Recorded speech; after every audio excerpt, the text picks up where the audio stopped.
Welcome to the channel physics में रिद्धि। हम लोग सरफेस टेंशन टॉपिक पर चर्चा कर रहे हैं। आज के वीडियो में हम लोग जानेंगे कैपिलरी और कैपिलरी एक्शन के बारे में। कैपिलरी एक फाइन बोर्ड ग्लास ट्यूब होती है जिसमें अगर उसको लिक्विड में डाला जाता है उस कैपिलरी को, तो लिक्विड ऑटोमेटिकली राइज कर जाता है या लिक्विड का लेवल डिप्रेस कर जाता है। यही एक्शन कैपिलरी एक्शन कहलाता है। ये क्यों होता है, कैसे होता है, इसके बारे में वीडियो में विस्तार से चर्चा करेंगे। हाँ, जो लोग चैनल पे नए हैं वो चैनल को जरूर सब्सक्राइब कर लें। कैपिलरी होती है एक फाइन बोर्ड ग्लास ट्यूब, इतनी पतली कि उसका डायमीटर बाल के बराबर हो। उसको हिंदी में कहते हैं केश नली। केश माने होता है बाल, मतलब बहुत फाइन बोर्ड ग्लास ट्यूब होती है। अब उसको किसी लिक्विड में डालेंगे तो लिक्विड ऑटोमेटिकली राइज कर जाएगा या फॉल कर जाएगा। तो ऐसा होता क्यों है, आपको इसके लिए पता होना चाहिए कि एंगल ऑफ कांटेक्ट और मेनिस्कस, उसके मेनिस्कस में कॉनकेव कॉन्वेक्स मेनिस्कस में लिक्विड के ऊपर और नीचे कितना प्रेशर डिफरेंस है, ये सारी चीज़ें आपको याद होनी चाहिए।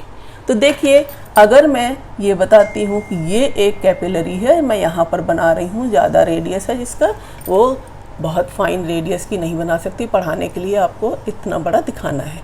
तो मान लिया कि जो ये इसकी रेडियस है वो है यहाँ से यहाँ तक, ये स्मॉल आर। अब ये अगर किसी भी लिक्विड में डाली जाती है तो लिक्विड उसमें अपने आप ऊपर चढ़ जाता है। तो अगर यहाँ तक है इसमें लिक्विड ऐसे बीकर में, और इस बीकर में लिक्विड है, और लिक्विड इस कैपिलरी के अंदर वो जाकर यहाँ पर ऐसी शेप बना लेता है। ये शेप कैसा है, ये इसका मेनिस्कस कैसा है लिक्विड का, तो नीचे जहाँ पर लिक्विड है इधर साइड से कॉन्वेक्स है और ऊपर कैसा है, कॉनकेव। ऐसा क्यों होता है, किस लिक्विड और सॉलिड के लिए होता है, जिसके लिए एंगल ऑफ कांटेक्ट एक्यूट हो। और कितनी हाइट तक लिक्विड चढ़ता है, वो हाइट है h equal to 2t upon r rho g cos theta. अब इस एक्सप्रेशन में जो ये हाइट है h, वो कैसे इस तरीके से रिलेटेड है, surface tension of the liquid t है, डेंसिटी ऑफ द लिक्विड रो है, cos थीटा में जो थीटा है वो एंगल ऑफ कांटेक्ट है। यही rise of liquid in the capillary क्यों होता है, इसी एसेंट फॉर्मूले को हम डिराइव करेंगे। तो सबसे पहले तो आपको याद रखना है, वो लिक्विड ऊपर चढ़ते हैं, राइज करते हैं कैपिलरी में, जिनके लिए angle of contact less than 90 हो। क्यों, आपको पता है कि angle of contact cos theta, यहाँ पर आप देखेंगे लेस देन 90 के लिए cos थीटा की वैल्यू कैसी आएगी, पॉजिटिव। h पॉजिटिव होगा यानी कि राइज करेंगे। ऐसे ही वो लिक्विड जिनके लिए angle of contact greater than 90 degree हो, ऑब्ट्यूज होता है, तो cos थीटा कैसा हो जाएगा, निगेटिव। और निगेटिव cos थीटा का मतलब वो नीचे गिरेंगे। जैसे मरकरी, अगर किसी भी कैपिलरी को हम अगर मरकरी से भरे टब में ऐसे डाल देते हैं, तो अगर मरकरी का लेवल ये है तो उस कैपिलरी के अंदर मरकरी का लेवल ये आएगा, यानी कि कितना डिप्रेस हो गया वो h हाइट नीचे।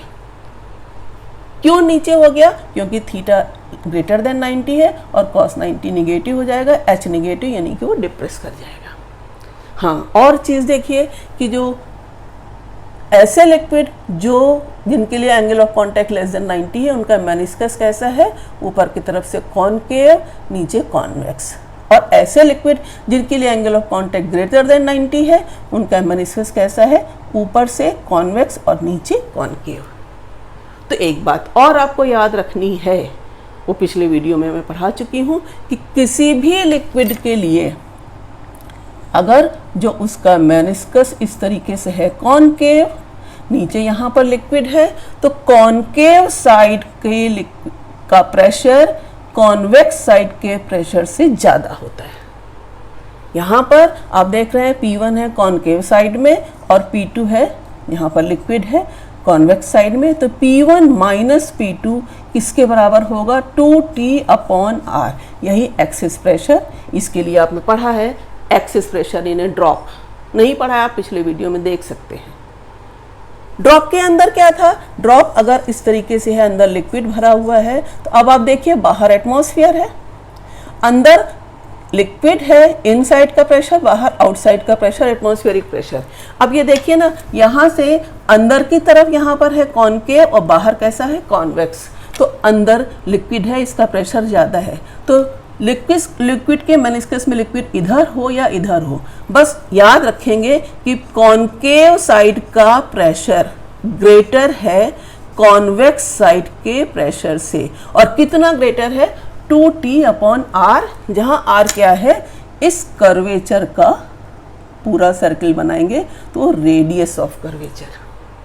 जैसे यहां पर क्यों बताया मैंने ये बात, क्योंकि लिक्विड अगर राइज कर गया है तो उसने ये कर्वेचर बनाया। अब इस कर्वेचर को अगर पूरा किया जाता है तो ये सर्किल बनेगा और इस सर्किल का ये सेंटर होगा। तो अब आप देखिए कि जो यहाँ से हम इसको ज्वाइन कर दें, ये है रेडियस ऑफ कर्वेचर। बहुत लोग कंफ्यूज होते हैं कि जो ये रेडियस ऑफ कर्वेचर है और जो रेडियस ऑफ कैपिलरी, दोनों सेम हैं क्या, या कैसे वो डिफरेंट है। इस फॉर्मूले में जो मैंने लिखा है वहाँ तो ये कैपिटल R नहीं आ रहा, वहाँ तो ये स्मॉल r है, रेडियस ऑफ कैपिलरी। तो अगर आप देखिए कि कैपिलरी की रेडियस हम कैसे दिखा सकते हैं, ये कैपिलरी मैंने इसको ऐसे आगे बढ़ाया तो ये है कैपिलरी की रेडियस स्मॉल r। तो अब ये जो लिक्विड है वो ऊपर क्यों चढ़ा, h हाइट तक चढ़ा, तो ये रिलेशन आया कैसे, उसके लिए दो बातें जरूरी हैं।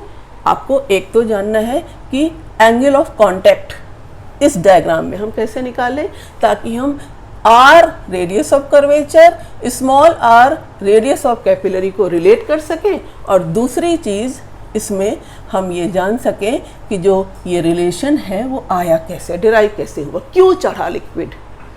तो सबसे पहली बात हम देखते हैं कि यहाँ पर थोड़ा अगर आप रिकॉल करें कि जो सॉलिड की वो सरफेस जो लिक्विड के अंदर है उस पर ड्रॉन टेंजेंट ये है, और इसी पॉइंट ऑफ कांटेक्ट पर जो लिक्विड की थोड़ी सी ये सरफेस टच कर रही है सॉलिड को, इस पर अगर हम टेंजेंट ड्रॉ करें अवे फ्रॉम द सॉलिड, इन दोनों टेंजेंट के बीच का एंगल होता है एंगल ऑफ कांटेक्ट।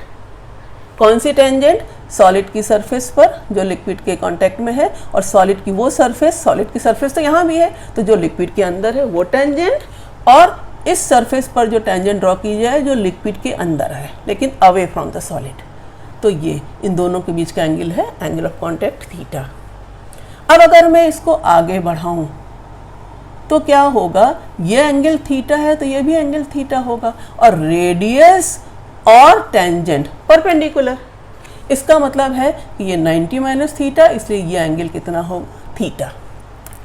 अब आप देख सकते हो कि अगर मैं इस ट्रायंगल का नाम रख दूं CMO, तो अब आप CMO जो राइट एंगल ट्रायंगल है उससे आप देख सकते हैं क्या, कॉस थीटा किसके बराबर आ जाएगा, बेस अपॉन हाइपोटेन्यूज R/R।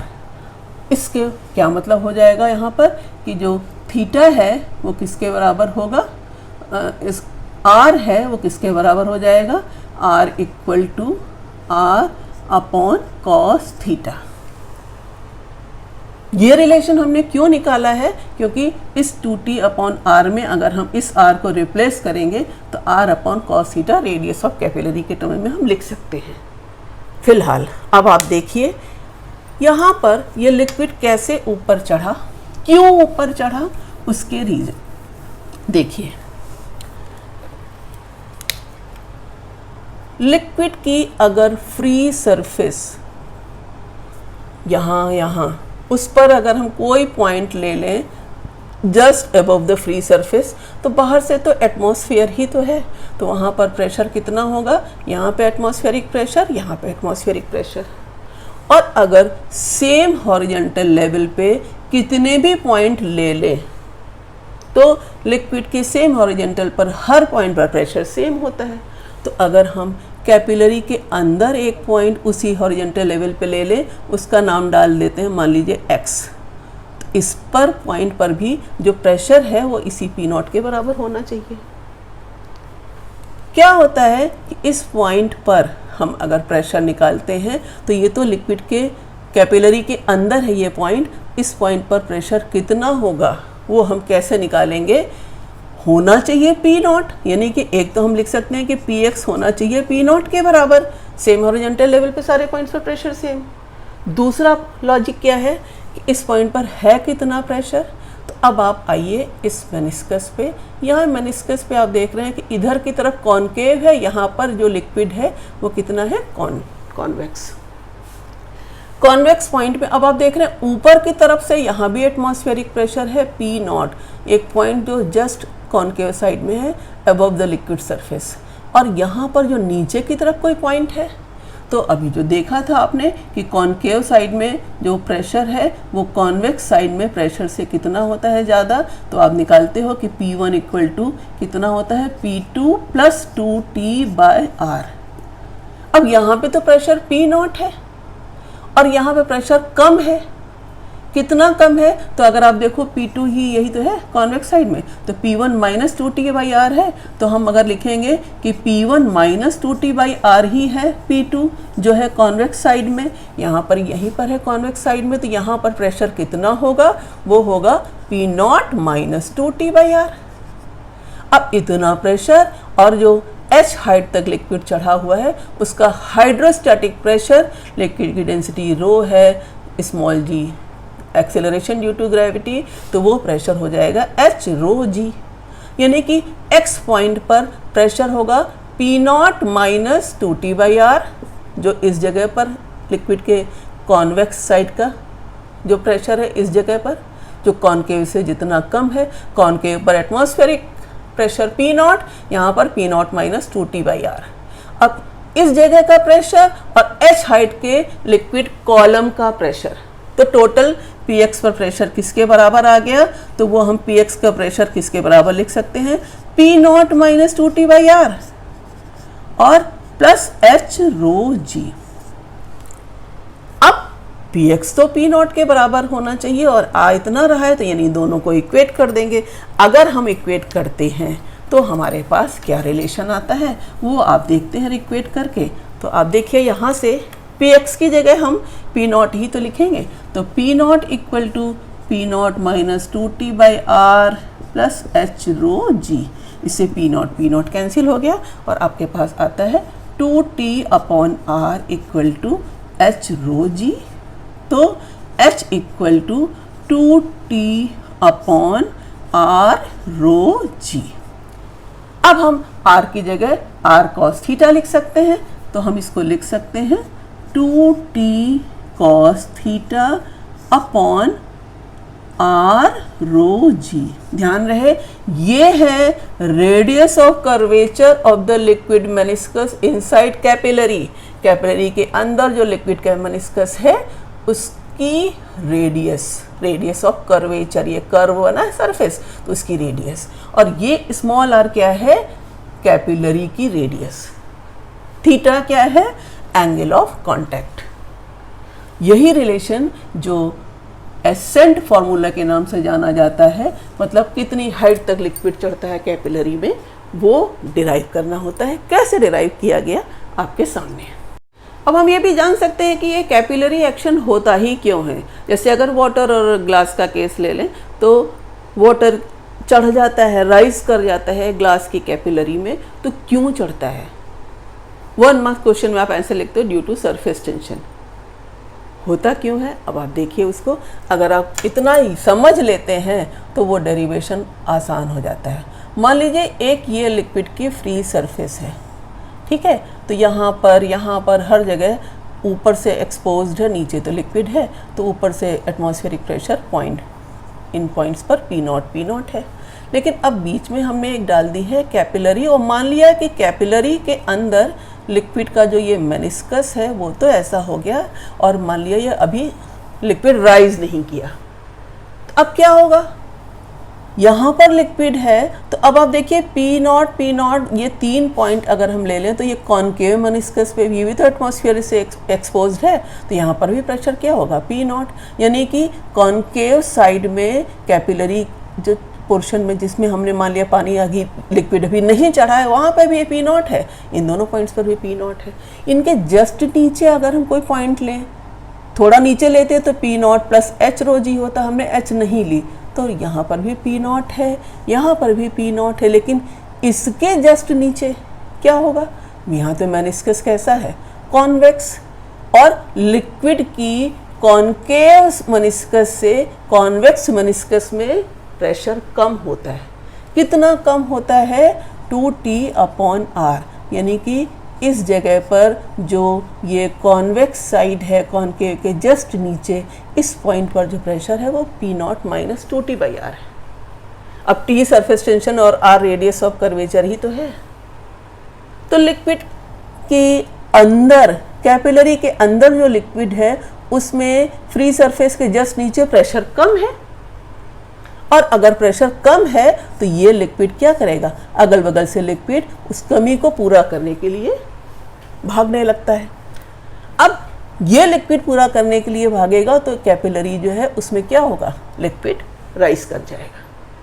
और कब तक राइज करेगा, अब आप ये भी देखिए, आप मान लेते हो कि h हाइट तक लिक्विड राइज करता है, तो h हाइट तक लिक्विड राइज करने का सेंस क्या है, h हाइट से अब तक लिक्विड राइज किया है तो उसका हाइड्रोस्टैटिक प्रेशर होगा h rho g, rho is the density of liquid.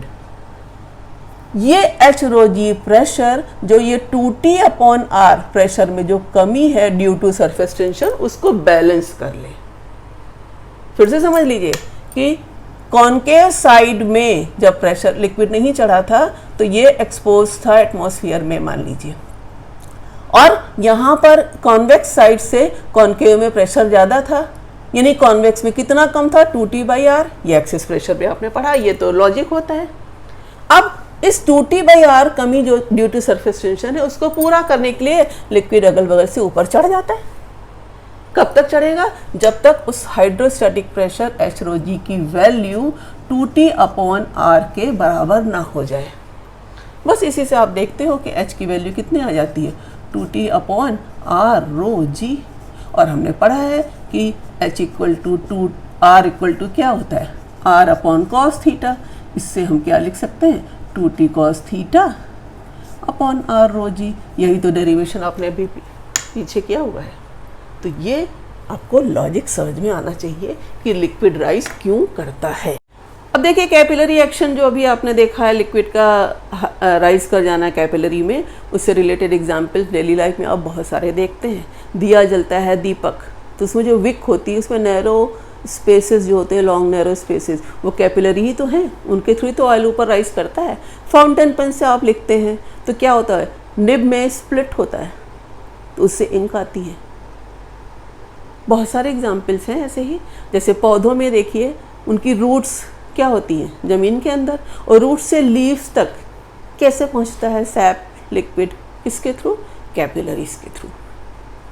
अब एक बात डिस्कस करने जा रही हूँ, वो ये कि अगर किसी भी कैपिलरी में जो हमने लिक्विड में डाला है उसमें लिक्विड राइज करता है h हाइट तक, मान लेते हैं इस तरीके से h हाइट तक लिक्विड राइज किया हुआ है।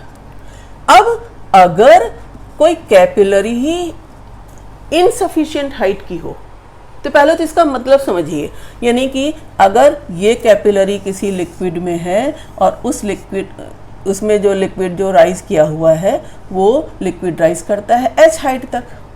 अब अगर कैपिलरी ही इतनी बड़ी हो, मान लीजिए इसी लिक्विड को मैं आगे बढ़ा दूं ऐसे, और कैपिलरी की हाइट ही सिर्फ इतनी हो,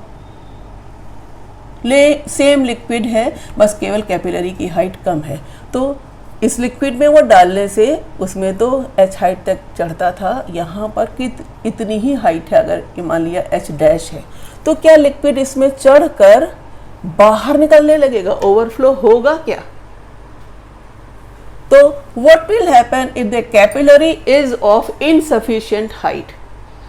सीधा सीधा इसका जवाब है, आपको पता है कि h इक्वल टू किसके बराबर था, 2T/R रो जी, यहाँ R है रेडियस ऑफ कर्वेचर। इससे हम निकाल सकते हैं कि HR इक्वल टू 2T/रो जी, ये सब हैं तो कांस्टेंट ना, यानी कि H इंटू आर कॉन्स्टेंट होता है। अब अगर जो छोटी वाली कैपिलरी लिए H डैश हाइट की ही, तो इसमें लिक्विड ऊपर तो चढ़ेगा। अब ध्यान दीजिएगा, ध्यान से सुनिएगा कि अपर टॉप मोस्ट पॉइंट पर अब जो लिक्विड है वो ऐसा कर्वेचर बनाएगा जिसकी रेडियस ऑफ कर्वेचर आप देखेंगे वो, अगर यहाँ पर ये सेंटर है, ये मान लिया है R डैश, और यहाँ से जो लिक्विड था उसका जो सेंटर से रेडियस ऑफ कर्वेचर था वो ये था, मान लिया दिस वन R। तो अब जो है वो R डैश जो है वो R से बड़ा होगा, मतलब आपको H dash into R dash भी वही तो होगा 2T अपॉन रो जी। तो H dash R dash equal to H R, आप यहाँ लिखेंगे इस केस के लिए एच आर है 2T अपॉन रो जी, इस केस के लिए भी H डैश R डैश है 2T अपॉन रो जी। तो अगर हम H R equal to H dash R dash लिखते हैं और हमें पता है कि H dash less than H है, तो क्या हुआ R dash greater than R. इसीलिए जो कर्वेचर बनेगा वो उसकी रेडियस ऑफ कर्वेचर पहले से ज़्यादा होगी, so that product of H dash R dash is same as H R. तो लिक्विड ज़्यादा रेडियस ऑफ कर्वेचर का मेनिस्कस बनाएगा लेकिन ओवरफ्लो नहीं करेगा, गिरेगा नहीं। ये अब देखते हैं कि अगर कैपिलरी किसी लिक्विड में है, उसमें लिक्विड चढ़ा हुआ है h हाइट तक, उसकी जो लिक्विड की हाइट है वो h है, ठीक है। अब अगर इसको वर्टिकल से टिल्ट कर देते हैं, मान लीजिए अब इसको ऐसे टिल्ट कर दिया हमने, ठीक है। अब इसकी लेंथ ऑफ द लिक्विड क्या होगी वो आपको कैपिलरी में निकालना है। ऐसे न्यूमेरिकल्स पूछे जाते हैं, तो अब आप ये याद रखिएगा कि जो लिक्विड जिस हाइट तक कैपिलरी में है उतनी ही हाइट मेंटेन करेगा वो टिल्टेड पोजीशन में भी। तो height of the liquid same रहेगी, यानी कि ये हाइट उतनी ही h रहेगी। अब अगर ये एंगल थीटा से टिल्ट की गई है तो ये एंगल थीटा है, तो ये भी एंगल क्या होगा थीटा, और ये लेंथ मान लेते हैं l है। तो अब एल एच में रिलेशन आप निकाल सकते हो, कैसे cos theta equal to H by L. तो आप एल इक्वल टू क्या लिख सकते हो एच अपॉन कॉस थीटा। तो आपको ये जो रिलेशन आया, तो आपको पता है ना एच इक्वल टू किसके बराबर था 2T अपॉन आर रो जी। उसमें आप h की जगह क्या लिख सकते हैं L cos theta, and you can find out the value, find out L। आज के वीडियो में बस इतना ही। अगले वीडियो में हम लोग डिस्कस करेंगे कि फोर्स ऑफ सरफेस टेंशन की वजह से जो लिक्विड राइज करता है, उसमें अगर हम मेनिस्कस के लिक्विड को भी ले लें तो ये फार्मूला मॉडिफाई कैसे किया जा सकता है, एसेंट फार्मूला, उस पर डिस्कशन करेंगे। उम्मीद करती हूँ वीडियो आपको ज़रूर पसंद आएगा। Thank you.